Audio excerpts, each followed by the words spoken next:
Want to listen to this Ivory Tower Boiler Room or True Crime in Academia episode ad-free? Head on over to our Patreon where I'm giving you all 7 days of a free trial. So patreon.com/Ivory Tower Boiler Room. And if you join the ITBR professor level, which you'll see gets you access to all of our rewatch podcast series like Queer as Folk and Smash, and all of our Teaches series, including when we rewatched Scream with you all, when we discussed The Exorcist. We're about to do a Britney Spears memoir episode. So, oh, and The Fall of the House of Usher is coming up. You also get access to both book clubs. And while you're at it, while you're joining our Patreon, where you're getting your 7 days for free, I would really love if you make sure you like and follow us on Apple or Spotify, and please leave a review. It really does help us in terms of advertisers and sponsors. Thank you all for listening to the Ivory Tower Boiler Room Network.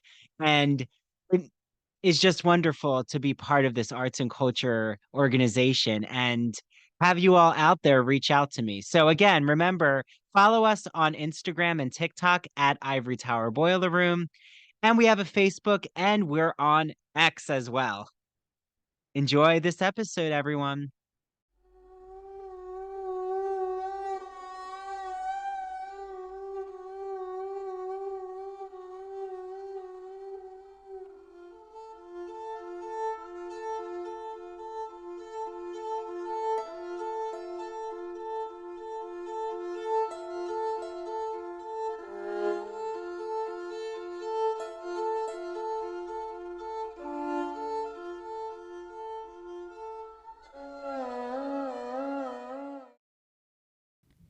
Hey, true crime friends. Welcome back to another episode of True Crime in Academia. I am your host, Mary DiPipi. I hope you all have had a wonderful week this week. I have my Christmas party tonight at my office. Well, it's not at the office. We're having it somewhere else, but it's for the office. So I'm very excited for that. We can get all dressed up and have some free drinks on my company. So, I'm looking forward to that. And then, just hanging out the rest of the weekend. Probably recovering. So, I have started watching some holiday films. I think my boyfriend and I have watched Die Hard a few times. So, trying to get into the holiday spirit that is among us. I swear, though, I feel like money is just water this time of year. It goes away and it just evaporates and it's gone. Like, it is insane. I hate it. The economy just needs to get better, I think. But we're not here for politics. We are here for the news and true crime. So let's get into this true crime update that I've got for you guys. A 16-year-old boy from Las Vegas is suspected of threatening a lone wolf terrorist attack. Now, lone wolf is exactly what it sounds like. It is a terrorist attack that is committed by one person. Lone wolf, like, unfortunately, most teenage terrorist criminals, they had taken to the internet to state their intentions of terrorism, including professing his devotion to the organization ISIS. In case anyone forgot about them, they're still here. As well as using anti-Semitic language in his posts. Now, after the post's discovery, which included a picture of the teen with a homemade ISIS flag, the LVPD launched a whole investigation. It was stated that the teen was a recent convert, and according to reports, police uncovered a quote-unquote trove of terrorism propaganda and material that police say indicated to them that the teen was a threat and was intending to really carry this out. The teen has been charged with making terrorist threats and attempting to further an act of terrorism, providing material support to terrorist organization, and I wrote this on a piece of paper, which is why you can hear me go, I'm messing things up, but also it ripped. So I'm trying to find, okay, here it is. So another charge was support to a terrorist organization plus 5 counts of possessing explosive components. So yeah. So, I just hate when there are stories like this about violent teenagers, or at least teenagers who, are inclined to do things like this. Whether it's because of bullying or, some sort of mental disorder, it's just, teenage life is difficult enough as it is, to throw all of this other stuff, it's sad. Of course, because the boy is 16 years old, his name will not be printed anywhere. He's a minor. So, and please, don't go looking for him. Like I said, he's got it bad enough right now. A Vancouver man is suspected of killing his wife, 2 adult daughters, and his brother before killing himself in their home this past weekend. The sheriff's department responded to a welfare check after 1 p.m. on Sunday. The person requesting the check had received text messages from the alleged shooter that were concerning, which was why they were asking for a welfare check. After an initial check from an unmanned aircraft system, unmanned aircraft system, which I'm assuming they flew over the house to see what was going on and look in the windows and stuff. So I guess once they found that there was no anything dangerous in the home, or that could be potentially dangerous to anyone trying to enter the home, the police then eventually went in. Sadly, there they found the 5 deceased inside, and there's still no motive at this time. There still isn't really any other information about this case. It is active and ongoing, so I will keep you all posted, once this all comes out. I did have one more story for you all, but I'm going to put it for next week because, like I said, I got a party to go to, so your girls got to get ready. So we're going to take a quick break, and then we will be back with this week's case, the murder of Kaylee Sawyer. Hi, this is Dr. Andrew Rimby, and when I'm not here on the podcast, I am consulting with small businesses, undergraduate students, graduate students, podcasters, and those in media. So if you're curious about the work that I've done with my consultation services, you could just type me in on Google, Ivory Tower Boiler Room, and you'll see a few reviews pop up. I've worked on college admission essays for undergraduate students. I've revamped and expanded a small business's social media marketing campaign right here in Port Jefferson, New York. And I've also worked on a graduate student's thesis for her physician assistant program. So if you want to seek me out or inquire about my consultation services, just email me. That's the easiest way to reach me at ivorytowerboilerroom@gmail.com. That's easy to remember. And 'tis the season for college admission essays, both undergraduate and graduate, thesis writing, dissertation writing. Do you want to create a podcast and you don't know where to begin? Media work, how to open a TikTok, how to start creating videos on TikTok, what to do with your Instagram. All of that I have done. So just reach out to me. Also, I'm really excited to announce that the December book club choice is Britney Spears' The Woman in Me memoir. So to join the book club, head to ivorytowerboilerroom.com and go to events, and you're going to see a form there, just so I know how many of you are joining the book club. And that way I can reach out to each of your email addresses and poll all of you to see what date at the end of December works. It's going to be the week after Christmas, so don't worry. It's not going to be the week of Christmas. That would be hectic.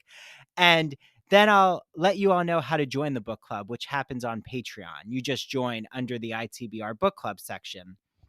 So can't wait to see who wants to discuss Britney Spears. We have a lot to dissect there. And also, if you want to join the Wicked Broadway musical group event, which is happening in March, head to that events section on the website and fill out that Google form by December 1st. So much happening here in the Ivory Tower Boiler Room. And I love this community. I love being the host and director of this arts and culture organization. Thank you all for supporting me. It means so much. And please spread the word for my consultation services for the podcast, the book club, the Broadway musical, group event, all the things. And without further ado, here's today's episode. Happy winter, happy holidays. I hope you all are merry and bright out there. I am here in Port Jefferson, New York, on Long Island, in one of my favorite stores. It is the Soapbox NY, a bath and body boutique. I'm here with one of the co-owners, Janine. Hi, Janine. Happy holidays. Hi, Andrew. How are you? Thank you. Good. So I know you have many winter scents to walk us through. So let's get started because there's a lot to talk about and it's exciting. So what is this that I'm holding? This is a hand wash by one of our favorite companies, Greenwich Bay.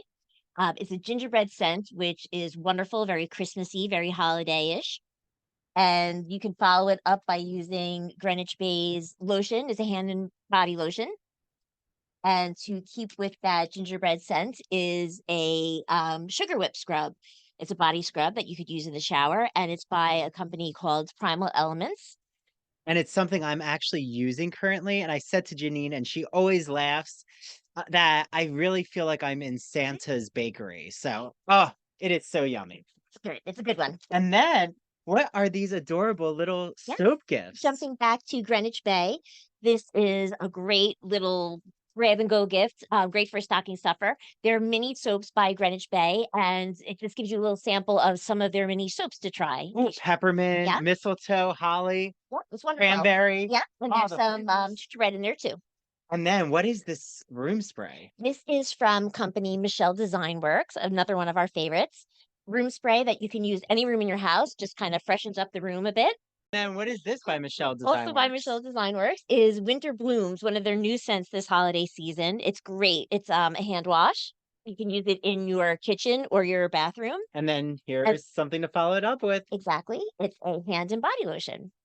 And then what is this beautiful decorative candle here? One of our favorites that we actually sell all year round because it's so popular. This is the scent of Fraser Fir by Times. I think I'm becoming addicted to it. Yes.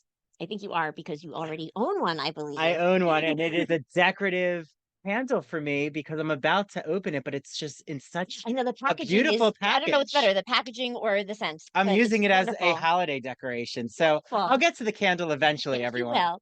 But it's wonderful because with Times and their Fraser Fir, not only do they carry the candles, but they also make it in the scent in the diffuser, in soap, the hand lotion, the hand soap. It's just a great line and a great scent. We're going to be Fraser Fir crazed this holiday season. I love it. And then what are these so adorable pajamas? My friends next to me, a company called Hello Mellow. But these pajamas are so comfy. We have the t-shirts with the pajama pants. These happen to be the Nutcrackers, one of my favorite this holiday season.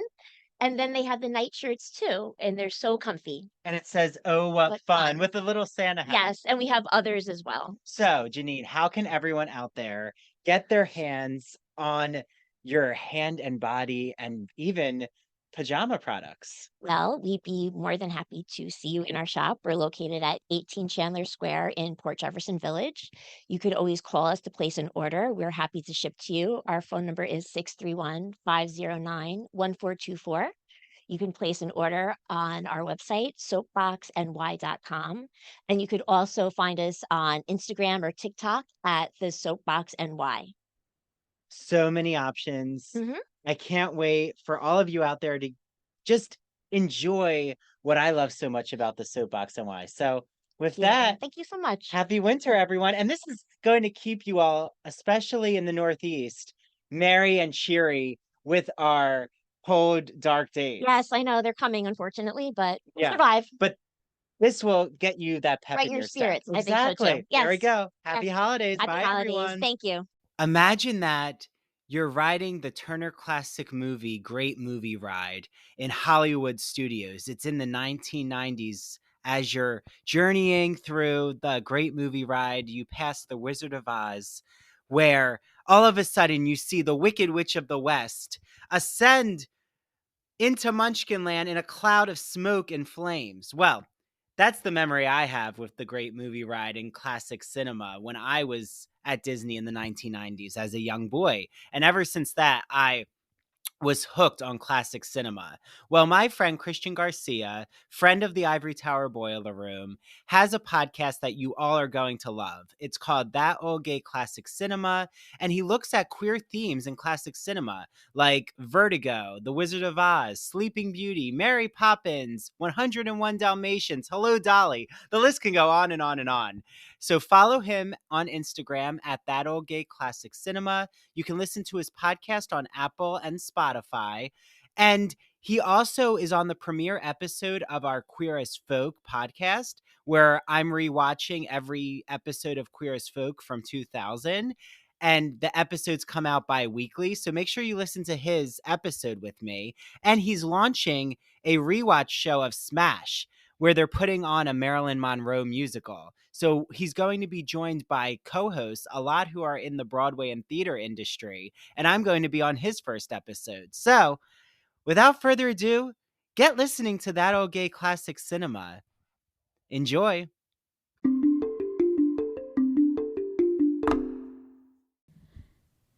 Kaylee Ann Sawyer was born on March 2nd, 1993, in Bend, Oregon, to parents Julie Van Cleve and Jamie Sawyer. Now, I'm not sure if her parents were ever married. I didn't see it in my research. But at some point, each of them obviously did remarry. Van Cleve is Julie's married last name, I believe. Kaylee had 4 younger brothers, 2 from each of her parents. She was also the great-great-great-granddaughter of Chief Joseph Forebear of the Cheyenne River Suez tribe of South Dakota, which she was actually enrolled in. By all accounts, Kaylee had a normal childhood. After high school, she decided that she wanted to study dentistry. This was actually something I considered at one point as well. For her in 2016, though, she was working as a dental assistant while she was attending Central Oregon Community College. I couldn't find if she was taking some pre-courses to become a dentist, or if she wanted to be able to become a dental hygienist, because when I was considering that, I went to a community college, and through there I would have been able to become a dental hygienist, which is higher than a dental assistant. But either way, at 23, she was furthering her career through education and, really trying to, get her life started, her adult life started, that is. She was also dating a man that most people considered to be the love of her life, a guy named Cameron Reimhofer. The two shared an apartment near the community college, and on July 23rd, 2016, Kaylee went downtown to attend a friend's bachelorette party. At around midnight, she called for Cameron to pick her up. The couple arrived back at their apartment almost 15 minutes later, and they were seen arguing. Some sources claim that this argument was about an interaction that she had had with another man that was there at the bachelor party that she was at. This argument caused Kaylee to walk away once they got to their apartment. Cameron claimed that he was not worried because they were texting after she left, so he knew that she was okay. He tried to persuade her to come back, but she just kept refusing. Cameron said that the last text that he received from Kaylee was goodbye, and then her phone was turned off. Now, most people would be concerned about that last text, but Cameron wasn't. And it's not because he was involved, but this was because this was a pattern with Kaylee when they fought. At least, that's what some sources claim that I'm seeing. But I mainly am saying that in reference to Kaylee's character and not Cameron's involvement. Because like I said, spoilers, he's not involved. In fact, though, 10 minutes later, Cameron actually went outside to check the car to see if she had returned, but she hadn't. Another friend of Kaylee's had tried to call her around 1 a.m., but was unable to reach her. The next day, Kaylee failed to show up for work. Cameron and Kaylee's friends did try to find her. Cameron tried to locate her, but once he knew that she wasn't at work and then eventually wasn't at her home, he knew that something was really wrong, and her parents, her mother specifically, reported her missing to the Bend, Oregon Police Department. Not much longer after the report, Kaylee was considered an endangered missing persons, which is a lot, obviously, as it sounds, a more serious missing person situation, you know. Police, of course, conducted a search, but sadly, it didn't yield any results. They checked her phone records and saw that her phone had been in North Madras, Oregon at around 4:20 p.m. that next day and was used in the same area 2 hours later. At roughly 9:46 p.m., her phone was located back in Bend, Oregon. However, they couldn't actually find specific locations. It seemed like they were only able to locate general areas. The next day, July 25th, a woman named Isabel Ponce Lara walked into Redmond Police Department. According to some of the sources I've seen, it said that she was a new police officer for Bend PD, which really isn't pertinent information like I thought it was going to be when I was researching. I just think it's interesting that she just so happened to be a police officer, for reasons you will see in just a second. Now, this woman told officers that her husband, a man named Edwin Enoch Lara, a part-time security guard at Central Oregon Community College, had been acting strange when he arrived home after work. After pressing him about his strange behavior, he eventually confessed to her that he killed a woman. She stated that he had told her that he had accidentally run over a woman with his security vehicle at work during the early hours of July 24th. He told her that in a panic, he dumped the woman's body far away from the site of the accident.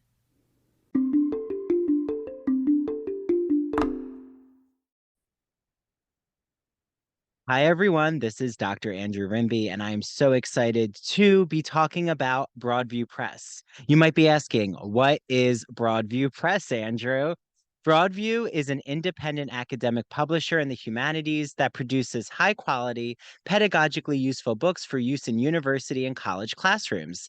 They publish in the humanities, mainly English studies, writing, philosophy, and history, just to name a few genres. And recently, I had on Dr. Jason Holt, who wrote all about the philosophy of sport. And what better summer episode than to talk about what happens when a philosopher dissects the beautiful aesthetics of sporting culture. In the spring, I had on Doctors Kyle Stedman and Tanya Rodriguez to talk about what is sound writing, how to make audio projects in the college classroom, how to even have your students create podcasts. And then in the winter, I had on Dr. Jeffrey Weinstock. He talked about analyzing pop culture. Yes, I even sneak in some Real Housewives questions and how to teach composition and make it fun. He uses this whole metaphor about being a mad scientist in this Gothic lab.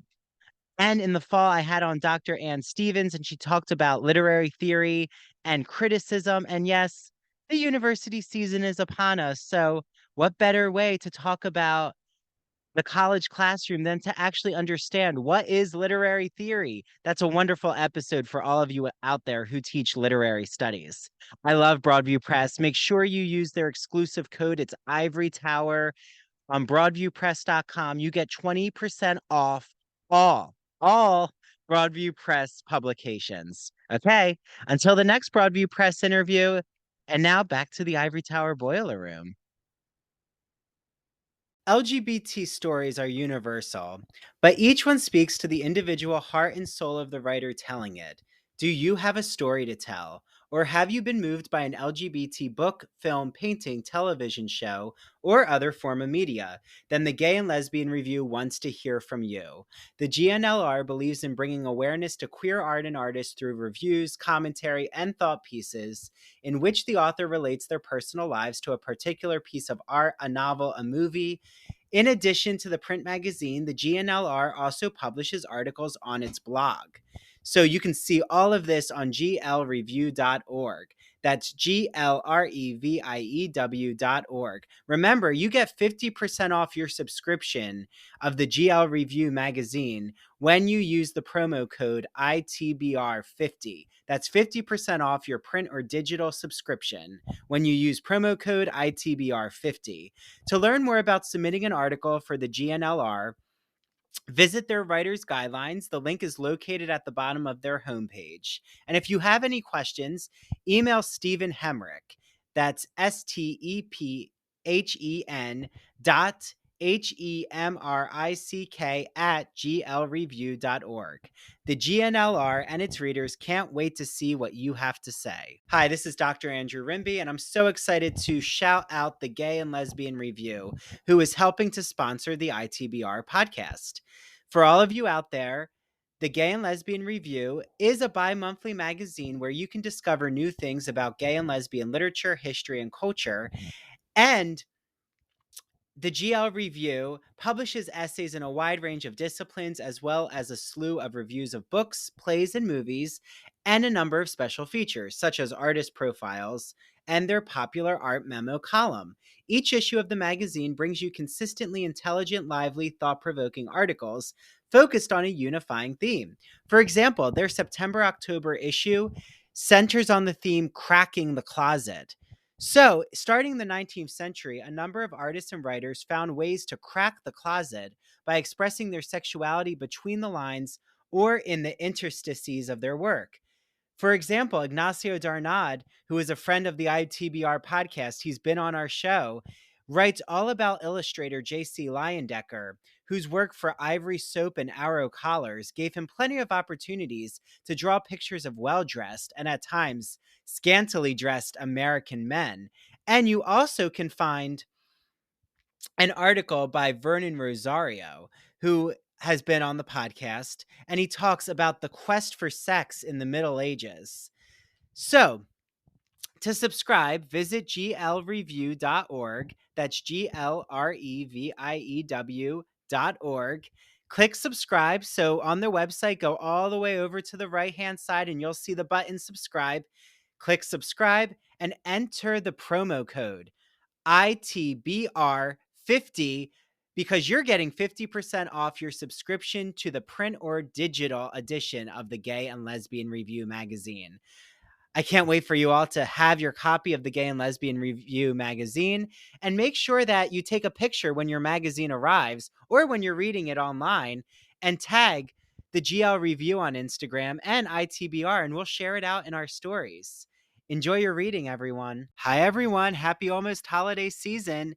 Because the holidays are upon us, I'm sure so many of you out there are thinking, oh my, what am I going to get my friends, my family, my children, my romantic partner, my husband, my wife, any, significant person in your life?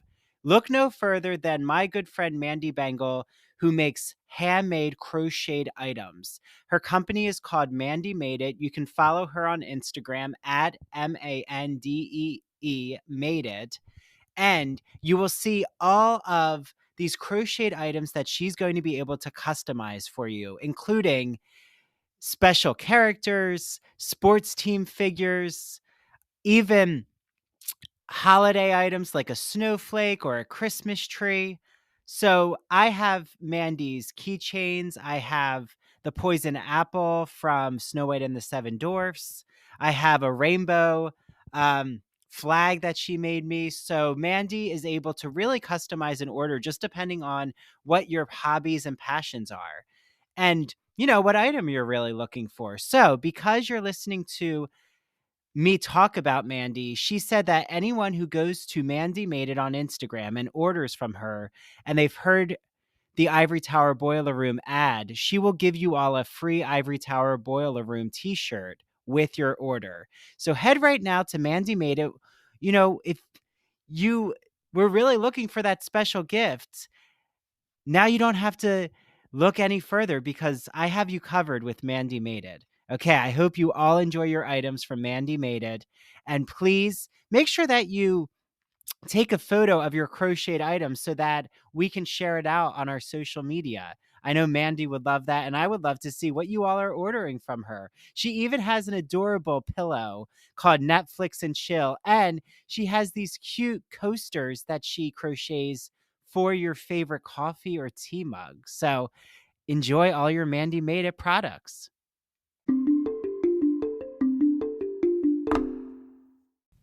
Isabel then stated that her husband told her he was going to leave and left with her 9mm handgun, hence why she was coming and reporting him in the first place, really. Police began looking for Edwin Lara and attempted to ping his phone, but they were unsuccessful. At around 5 p.m., police were able to locate Lara's vehicle, but not Lara himself. There was, however, a bloodied uniform of Lara's inside the car. With this, police had enough evidence to get a search warrant for the Lara residence. Inside, they found Kaylee's purse, her passport, her driver's license. Some sources said that there were a pair of shoes of hers and possibly even the murder weapon, but I haven't been able to fully confirm that. We'll talk about the murder weapon in a little bit. Other sources also claim that some of these belongings were actually found in the shed on the property. Now, while police were searching his home, Lara was busy kidnapping and carjacking a 19-year-old girl named Andrea Mays at gunpoint in Salem, Oregon. Yeah. So, he's not doing well, clearly. You know, clearly this man is making very bad decisions. And, you know, it's just, it's one of those things where it almost feels like a desperate person doing very desperate things. You know, we're going to talk about the motive, and I know I keep bringing things up and saying we're going to talk about it in a minute.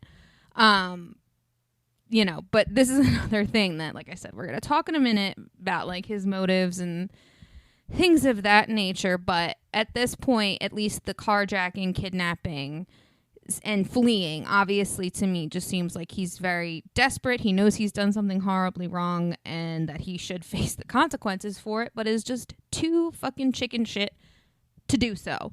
So in a desperate attempt to escape, he's doing all of these extremely horrific and desperate things. Now, the next day at around 5 a.m., police in Eureka, at least I think that's how you say that.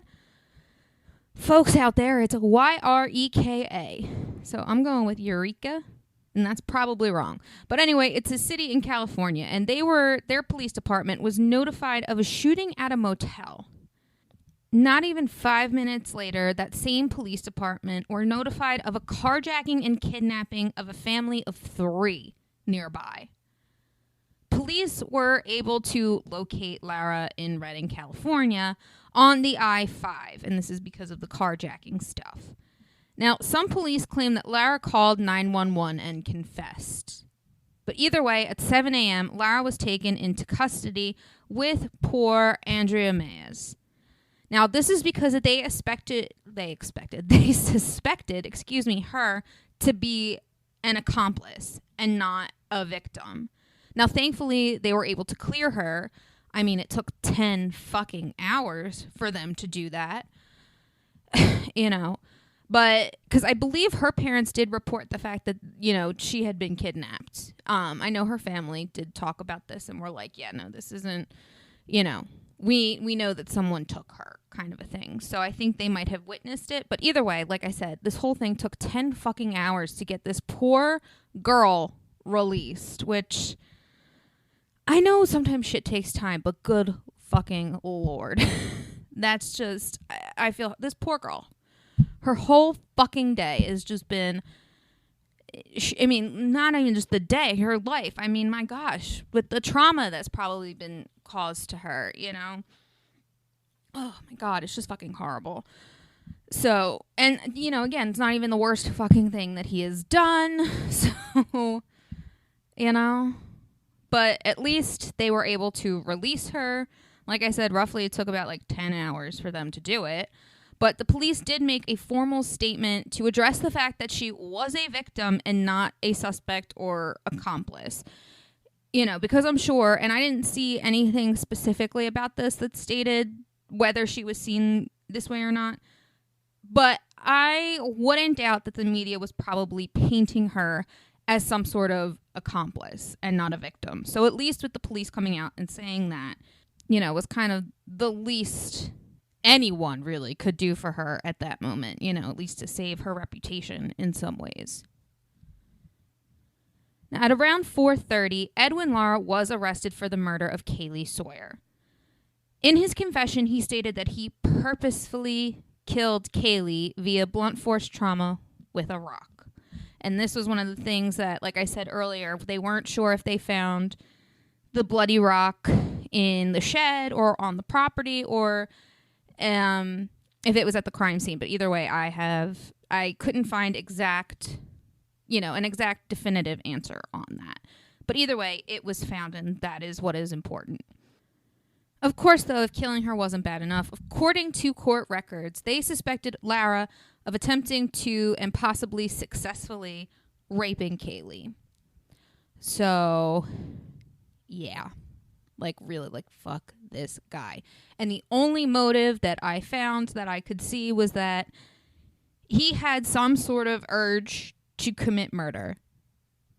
And he just couldn't do it anymore. And Kaylee, according to some sources, had asked him, like, for a ride, like, back to her apartment, thinking because he's the college security. He should be a safe person.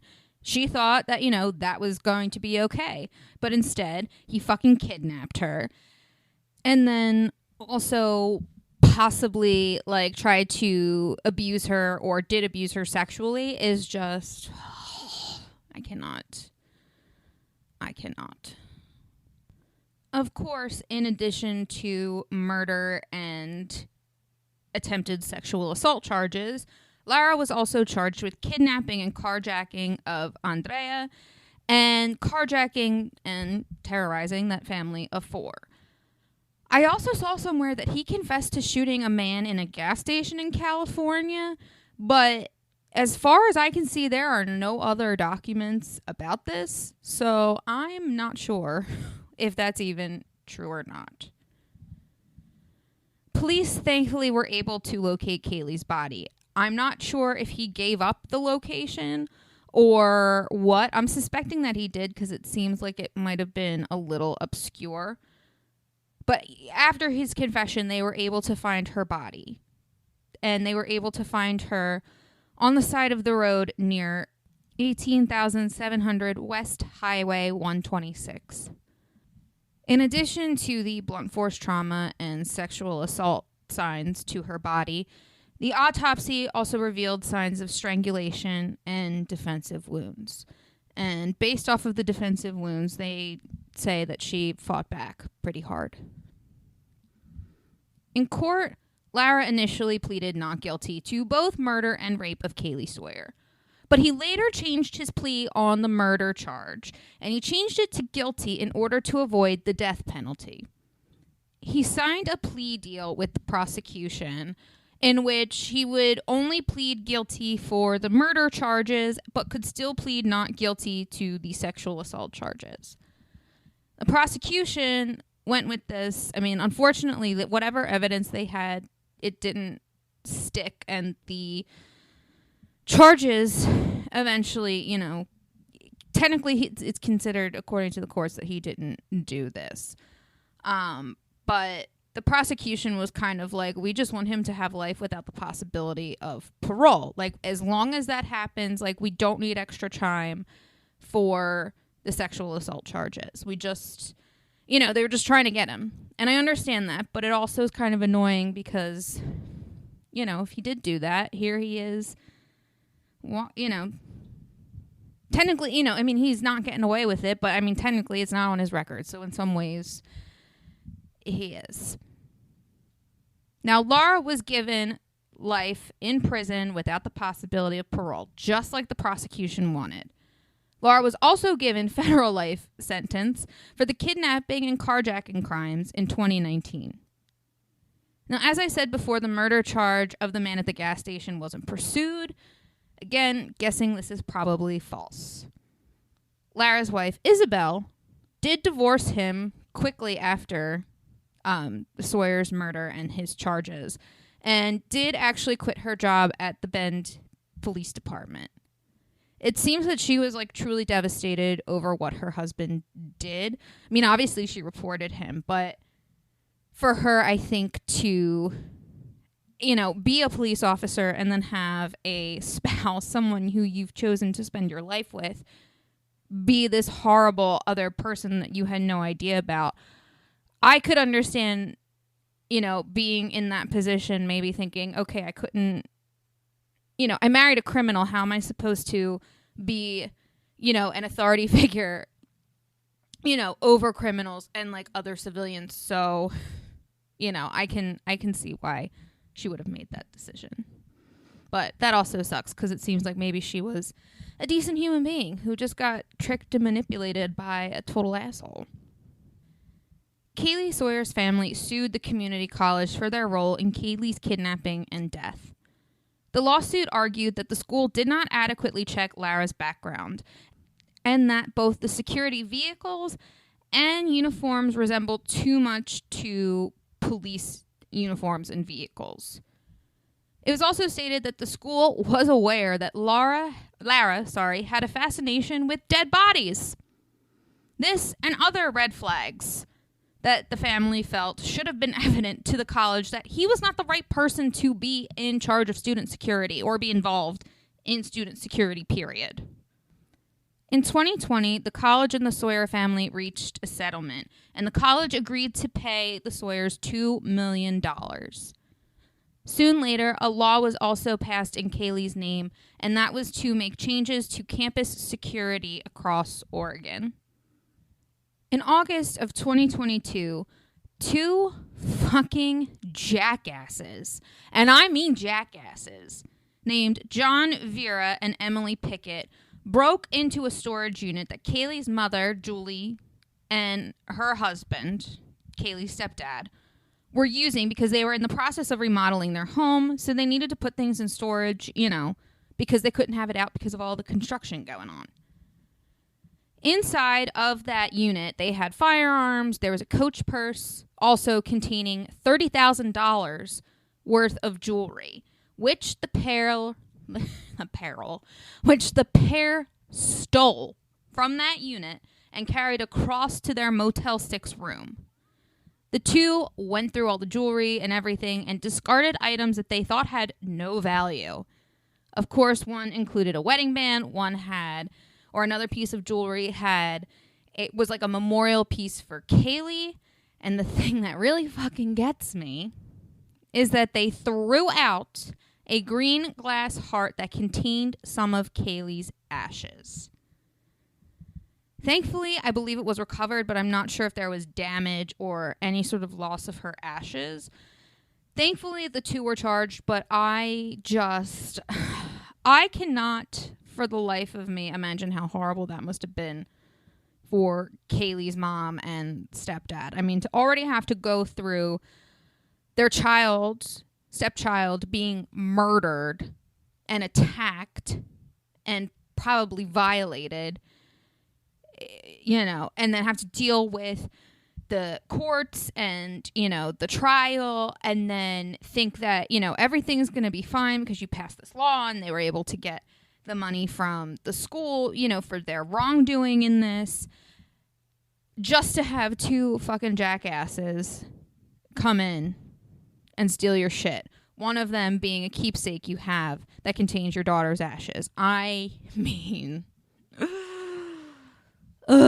just sets me off. I mean, to be honest, looking at the pictures, the two, John Vera and Emily Pickett, they look extremely fucked up. And unfortunately, I mean, I didn't find much of what their motives were, but I would guess it would be drug related, but still, it's just, fucking sad. And, you know, again, like with every case, like there is such incredible life that is lost. People who are doing things and really trying to make a difference in the world, you know, even if it's just their own small world with the people that they know. Like they're trying to make things better for themselves. And when some asshole, some, you know, probably very corrupt mentally asshole like Lara comes in and just steals all that from you. I mean, I fucking hate it. But this is why I choose these cases.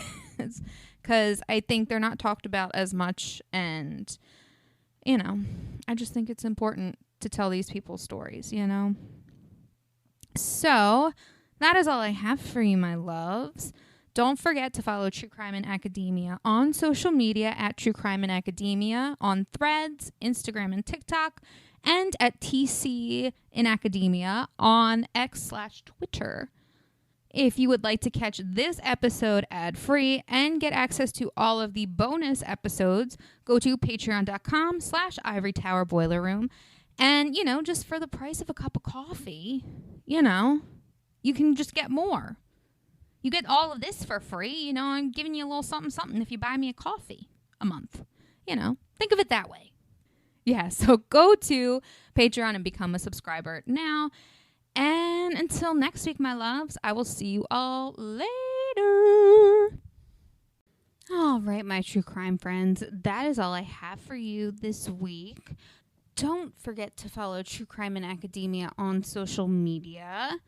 On Instagram, TikTok, and Threads, we are at True Crime in Academia. And on X, formerly known as Twitter, we are at TC in Academia. T as in Tom, C as in Charlie, in Academia. Also, do not forget to like, rate, subscribe, and follow on whichever platform you are listening to this podcast. It helps us in the end of the day, or not in, at the end of the day. And, you know, if you could also go to patreon.com/Ivory Tower Boiler Room and subscribe that way and buy me a cup of coffee once a month, that would also be great as well. Whatever you can do, though, my loves, I understand this economy sucks. But until next week, my loves, I will see you all later.